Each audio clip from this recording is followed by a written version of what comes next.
আসসালামু আলাইকুম viewers. So আর একটা ছোট্ট একটা আপডেট ভিডিও দেখাচ্ছি just for the lock set of CBR. তো এটা হচ্ছে সিবিআর একটা লক সেট। এই লক সেটটা এক ভাইয়া মিরপুর থেকে নিয়ে আসছে। লক সেটটার পিছনে যা আছে সব কাইন্ড অফ লাইক জ্বলে পুড়ে এটা হয়ে গেছে, মানে ছিঁড়ে বের হয়ে গেছে। এটা তারটা এখানে পড়ে রয়েছে। সো এই লক সেটটা হচ্ছে ভাইয়ার অরিজিনাল চাবি, যেটা দিয়ে আপনার, ঠিক আছে, যদি আমি একটু ফোনটা এখানে রাখি।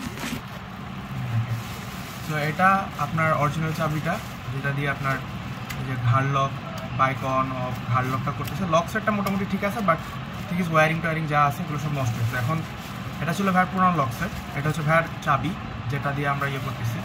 এখন এটা দিয়ে হচ্ছে আমরা আমাদের নতুন এই যে লক সেটগুলো আমরা আনছি, এই লক সেটগুলো কাজ করার আমি আপনার শো করতেছি।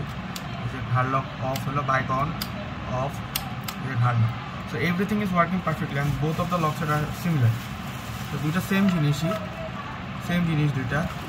সো আপনারা দেখতেই পারতেছেন এটার অবস্থা। লক সেট এটা হচ্ছে ওল্ড, যে কারণে হচ্ছে আমরা বলি যে লক সেটে অ্যাটলিস্ট পুরোটুকু চেঞ্জ না করলে খালি সামনের ইগনিশনটুকু চেঞ্জ করুন, তাহলে হয়ে যাচ্ছে। সো যাদের এরকম প্রবলেম আছে, যেমন এই যে লক সেটটা একদম ব্র্যান্ড নিউ, এটা একদম পারফেক্টলি কাজ করতেছে। আপনার যাদের এই প্রবলেমটা হয় বা এরকম সামনে এটা নিয়ে প্রবলেম আছে, অনেকের এই জিনিসটা আপনার নষ্ট হয়ে যায়, অনেকে নিয়ে প্রবলেম, চাবি বের হয়ে চলে আসে না নিয়ে। সো আমরা ওটাও পার্সেলি ঠিক করে দিয়ে দিচ্ছি। থাকার জন্য ধন্যবাদ, দেখা